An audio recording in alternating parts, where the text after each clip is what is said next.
நாட்டின் தலைநகரான டெல்லி சட்டப்பேரவைக்கு நடந்த தேர்தலில் பதிவான வாக்குகள் நாளை எண்ணப்படுகின்றன.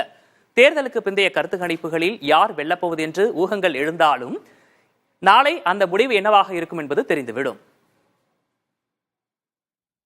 டெல்லியில் 70 தொகுதிகளுக்கும் ஒரே கட்டமாக கடந்த 5ஆம் தேதி நடைபெற்ற தேர்தலில் 60.42 விழுக்காடு வாக்குகள் பதிவாகின.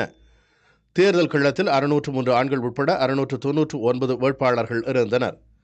4வது முறையும் ஆட்சியை கைப்பற்றும் நோக்கத்தில் ஆம் ஆத்மியும் இந்த முறை ஆட்சியை கைப்பற்றிவிடும் முனைப்பில் பாரதிய ஜனதாவும் செயலாற்றின. தேர்தலில் மும்முனை போட்டியாக இருந்தாலும் ஆம் ஆத்மி மற்றும் பாரதிய ஜனதா கட்சி இடையே கடுமையான போட்டி நிலவும் என எதிர்பார்க்கப்படுகிறது. நாடாளுமன்ற தேர்தலில் 7 இடங்களையும் பாரதிய ஜனதா கட்சி கைப்பற்றிய நிலையில் சட்டமன்ற தேர்தலில் அரவிந்த் கெஜ்ரிவால் தலைமையிலான ஆம் ஆத்மி வெற்றி பெற்றது. இம்முறையும் ஆட்சியை கைப்பற்ற ஆம் ஆத்மி பல்வேறு திட்டங்களை செயல்படுத்தியுள்ளது. தேர்தலில் பதிவான வாக்குகளை எண்ணும் பணிகள் காலை 8 மணிக்கு தொடங்குகின்றன. ஒரு சட்டமன்ற தொகுதிக்கு தலா 70 ஸ்ட்ராங் ரூம் வீதம் 19 இடங்களில் பல அடுக்கு பாதுகாப்புடன் இயந்திரங்கள் வைக்கப்பட்டுள்ளன.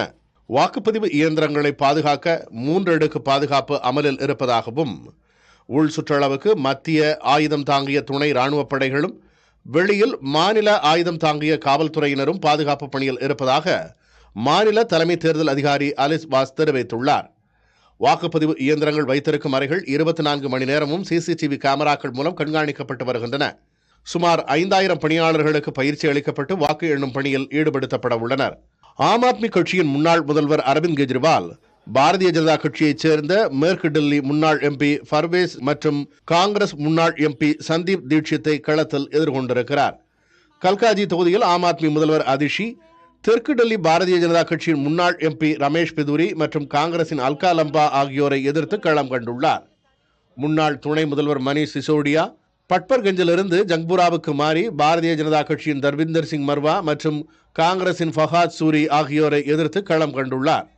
இதை தவிர கிரேட்டர் கைலாஷ், மால்வியா நகர், காந்தி நகர், மங்கோல்புரி மற்றும் மத்தியா மஹால் ஆகியவை பிற முக்கிய தொகுதிகளாக பார்க்கப்படுகின்றன. புதிய தலைமுறைக்காக டெல்லியிலிருந்து செய்தியாளர் ராஜீவ்.